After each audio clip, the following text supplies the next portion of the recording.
What is the dream, ideal draft day scenario for the Tennessee Titans with the number 1 overall pick? We're each going to share ours, and we expect you all to share yours in the comments. This is the Music City Audible. Let's get to it.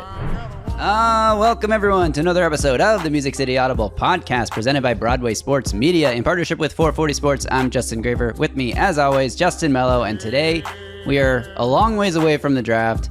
The Super Bowl is in a couple of days, but now is as good a time as any to go over our dream draft scenario, I feel like. And full disclosure, it is middle of February, very beginning of February. This could change drastically by the time we get to April, but it gives us something to talk about right now. So, Justin, I'm excited to get into this topic. How's it going?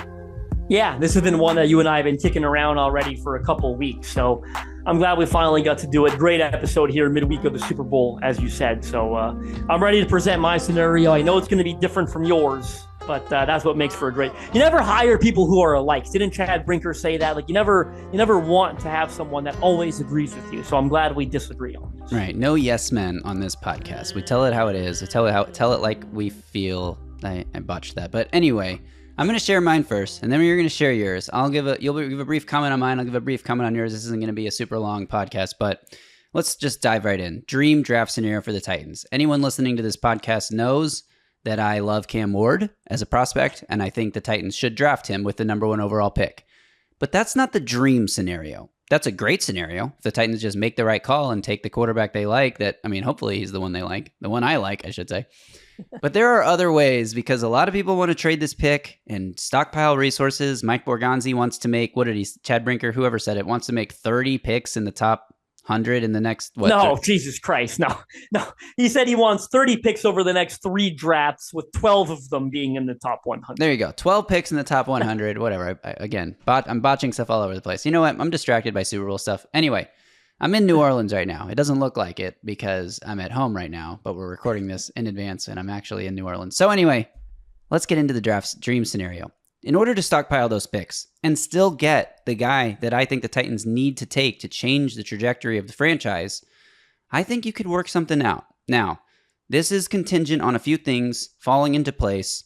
Number 1 is that another team falls in love with a quarterback who isn't Cam Ward. And I'm looking at the New York Giants, who currently hold the number 3 overall pick in the draft. There's been a lot of connection between Shedeur Sanders and the Giants dating back to like the middle of the college football season when there was he was shown wearing a Giants gear or something. There was some very, very direct connection between the Giants and Shedeur Sanders. Big market for the son of primetime Dion to go play in. They obviously need a quarterback. Could they sit and stay at 3 and get Sanders? That's definitely possible. We'll see how, all this unfolds over the next couple of months. But let's say there's a world where they fall in love with Shedeur Sanders and the Titans can convince them that there's competition for this first overall pick and the Giants trade up to 1 with the Titans. Titans move back to pick number 3. Now, this is also contingent on the Titans being absolutely certain that the Browns are not going to, 1, move out of the number 2 pick, and 2, not going to take Cam Ward. So those are big contingencies, and I think you have to rely on your scouting process and your intel that you get from other teams and your relationships around the league to kind of figure out what the Browns might do with that number 2 pick.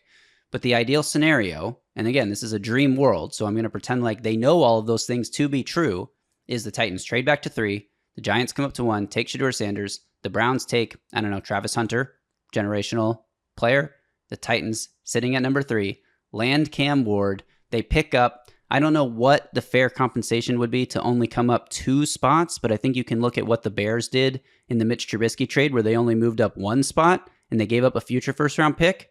Perhaps the Titans come away with a future first-round pick, some capital in this draft, and still able to take Cam Ward at number 3. Your thoughts on my dream scenario?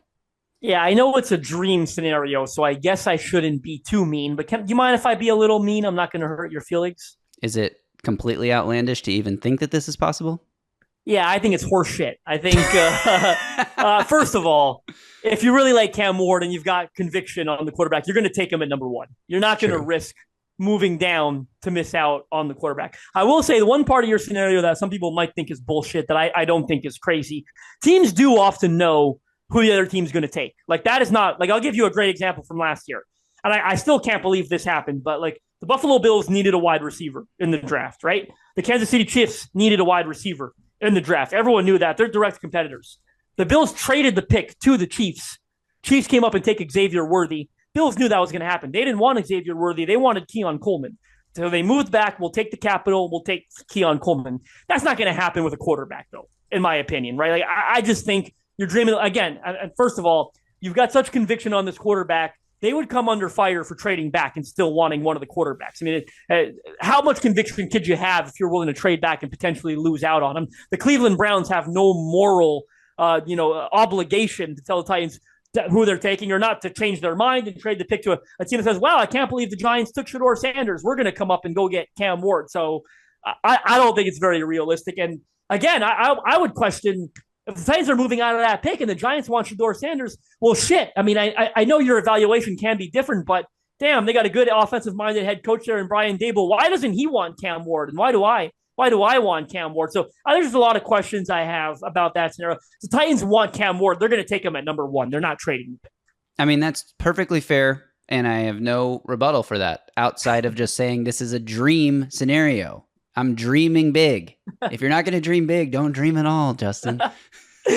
For me, my dream scenario is similar to yours, I guess. They trade the pick, but it's because they don't want a quarterback. And I think if they trade the pick, I would assume it's because they don't want one. I find it hard to believe they would trade the pick and still target a quarterback. I've got the same trade partner as you. I've got the New York Giants. Mine is going to be the scenario you've seen floating around. It's, trade that pick. So you're moving down to 3. The Giants are obviously moving up for a quarterback. In my scenario, I don't care which one it is because I don't want one of them per se. Then you're picking between Abdul Carter and Travis Hunter, and you don't need to know what the Browns are doing because you've guaranteed you've guaranteed yourself one of them at number 3, right? Because the Giants are coming up for a quarterback. So that's sort of my dream scenario. When I look at this roster, I think there are 4 clear needs, right? It's the quarterback, it's the right tackle, it's the edge, and it's potentially a wide receiver. Although that's probably the lesser need of the 4 because you've got Calvin Ridley on the big deal. Maybe you're re-signing NWI.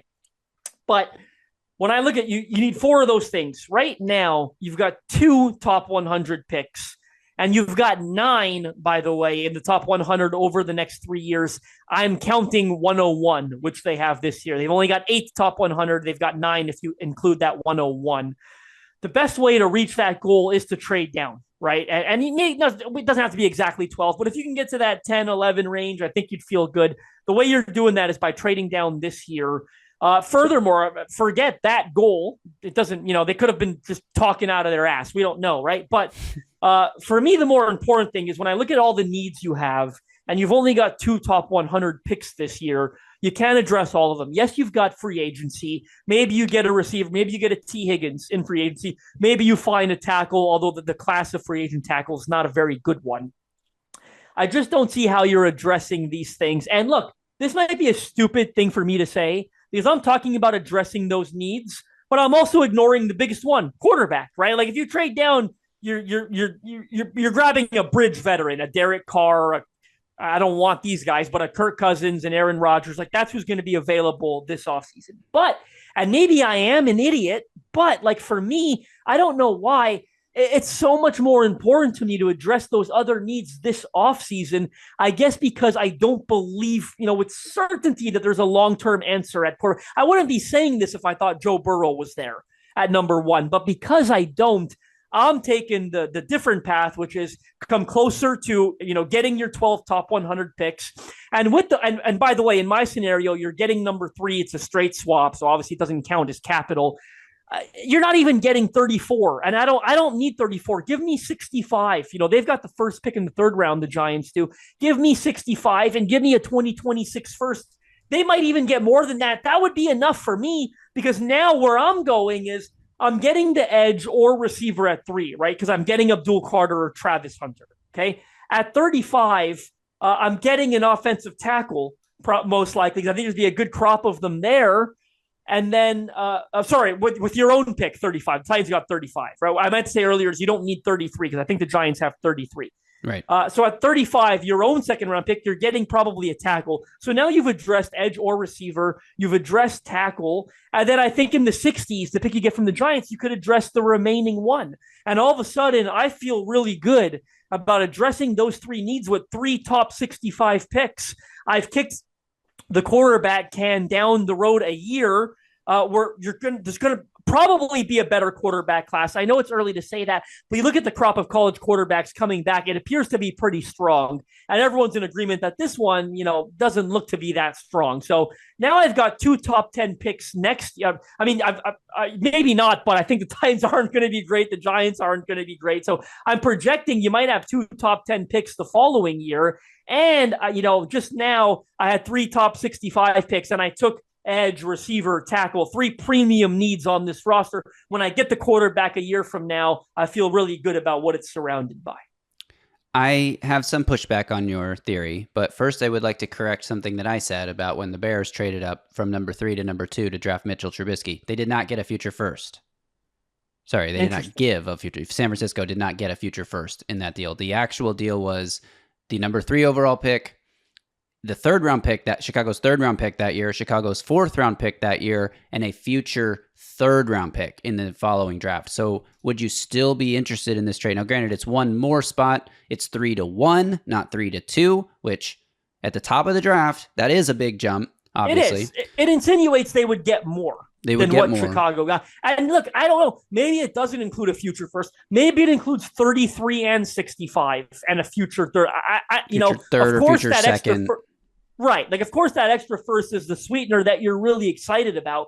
But for now, for me, while we're building up this roster, I'm just really intrigued by getting my hands on more of these top 65 picks, top 100, really. But again, if this trade with the Giants that I projected, to try to keep it realistic, I kept, you're not getting 3 and 33 and 65, in my opinion. I've seen that floated out there. I think that's a little, too much favoring the Titans. But 65, like that's when you already have your own pick in the 30s and you'll have three. To have three, 65, 33, 65, you've got your own pick in 101. Like all of a sudden, like I said, right now, they've got 2 top 100 picks, essentially. So for me, that would make a big difference on their ability to build up this roster. My pushback on that is that you mentioned, obviously, how you're punting essentially on quarterback for this year because you don't know, maybe next year's class is better. Maybe they like the quarterbacks next year a little better. But the biggest hang up for me on that is that, so let's say in our scenarios, we're getting a future second or third instead of a future first, just using the Bears' recent trade as an example. If you're not getting a future first, you don't have 2 first-round picks next year, what are the odds? I mean, are you planning to be the worst team in the league again?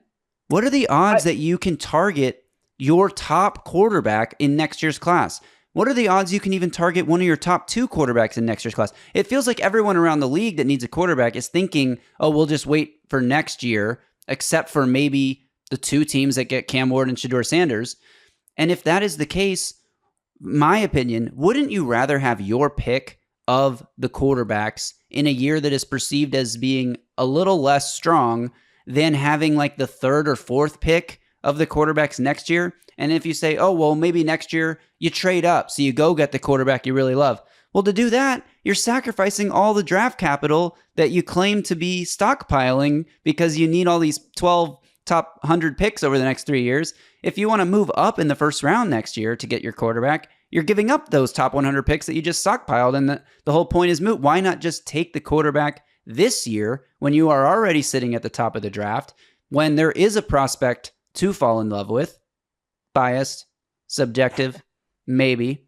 But I think there is a prospect you can fall in love with at that position this year versus taking the risk that next year, you go get Derek Carr. If he wins you 7 games, you're trading up a mountain of picks to go get the quarterback, or you're just not getting one because he doesn't fall to you.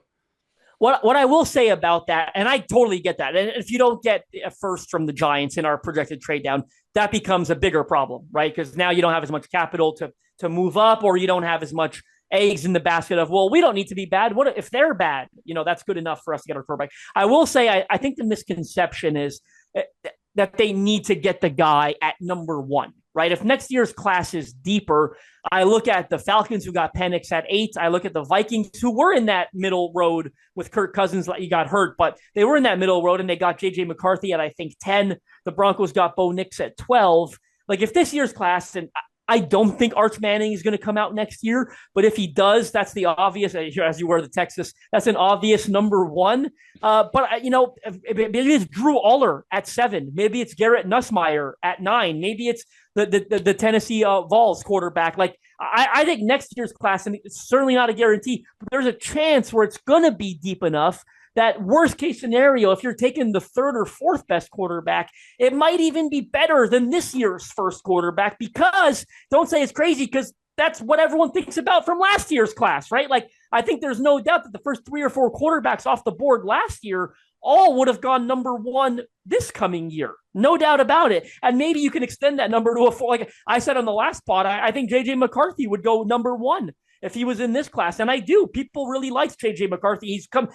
You fast forward a year into a future, he's coming off a national championship. Like, I think he would go before Cam Ward this year if he was in this class. So I think there's a bit of a misconception there that, what are the chances you'll be the worst team in the league? If the class is good, you don't really have to be, right? As long as you're positioned to take one of those first 3, 4, 5 quarterbacks, and you've got a better roster at that point, it might be better than the top guy this year. So I will push back one more time, and then we will wrap up this podcast, which is to say you're mixing in a lot of mights, maybe, what ifs right. Yeah. into this calculation here, where the quarterback class might be as good as a historically good quarterback class last year. I mean, the chances that there are 6 first-round quarterbacks again. Some of them were considered reaches, though. Like, no one thought, Michael Penix, Bo Nix, like the evaluations were very 50-50 on them. And even JJ and TBD, they might not turn out very good, right? But so I don't want to, when historical, I don't want you to say that we definitely think all 6 of them are going to be incredible. But yeah. Right. But I mean, if you're in a situation where you're hoping that these guys have great years this year in college to make a loaded draft class again, you're just relying on it's just so much what if and risk and basically hope that you will be in a position to draft a quarterback next year. What if we get this time next year and Arch Manning and a couple other guys who are not upperclassmen decide, you know what, NIL money is really good. It's a guarantee. I'm going to get drafted the next year anyway. I'm going to live as the king of this campus for one more season and get my experience and really develop myself into a potential number 1 pick versus just being a potential first round pick. And you end up with the same deal that you're in this year. And there's only 2 or 3 guys that you feel really good about being first round picks. Then you're in a situation where you kick the can down the road again and again, and you still have a veteran bridge quarterback, so you're still winning too many games to really get to the top of the draft, and you're just hoping for that next historical draft class to come, versus you are picking number 1 right now. You have it. It's not a what if. It's not a maybe. It's not a risk. Whoa. The risk is that the player you pick sucks, but if the player you pick sucks, and I've said this on the pod before, and you start him the whole season, and he fucking sucks, excuse my language, now you're talking about, it's not a bridge quarterback who won you 7 games. It's a rookie who wasn't good enough, who got you another top pick, where if you want to give that quarterback another chance, maybe you trade back and get the future first, or maybe you just give up after 1 year and you're back at the top of the draft in what is a stronger class. Right? Like the second would be a nightmare, right? Would it be a nightmare though? Because look, I understand you need to build the roster, but you need the quarterback more than you need to build the roster. I'll end the podcast by saying this. If they think that Cam Ward is that guy or Sanders, because it's either one at number 1, then they should take him. Of course they should take him.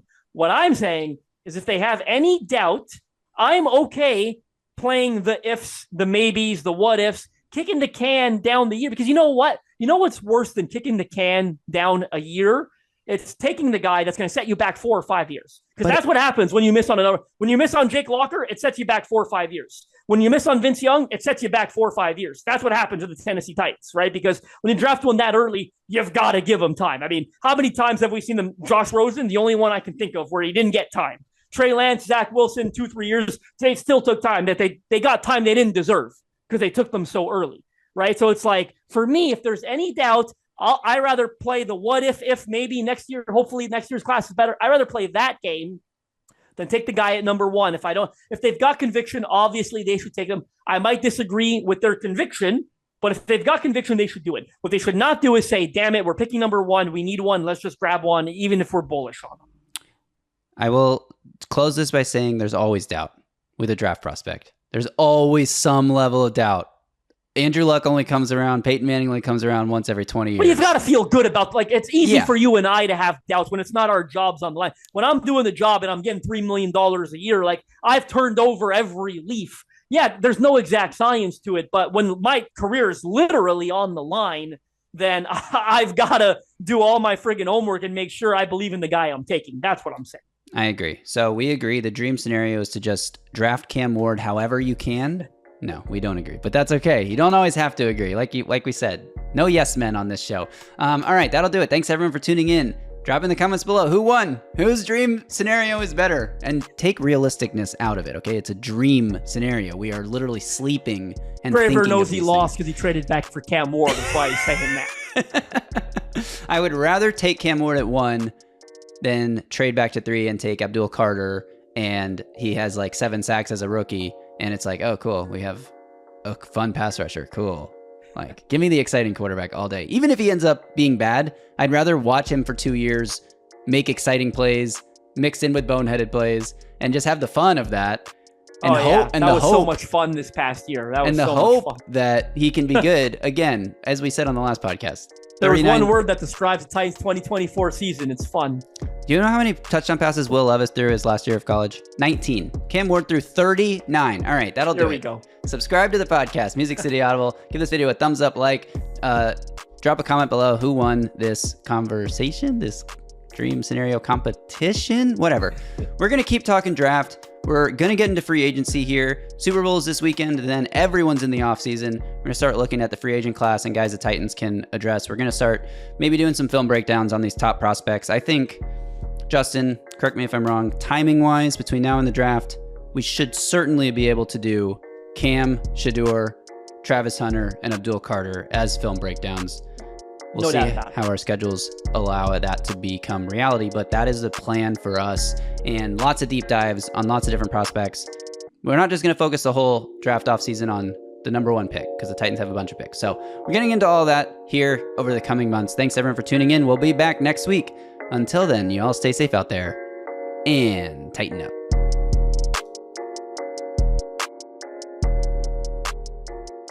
A Broadway sports media production.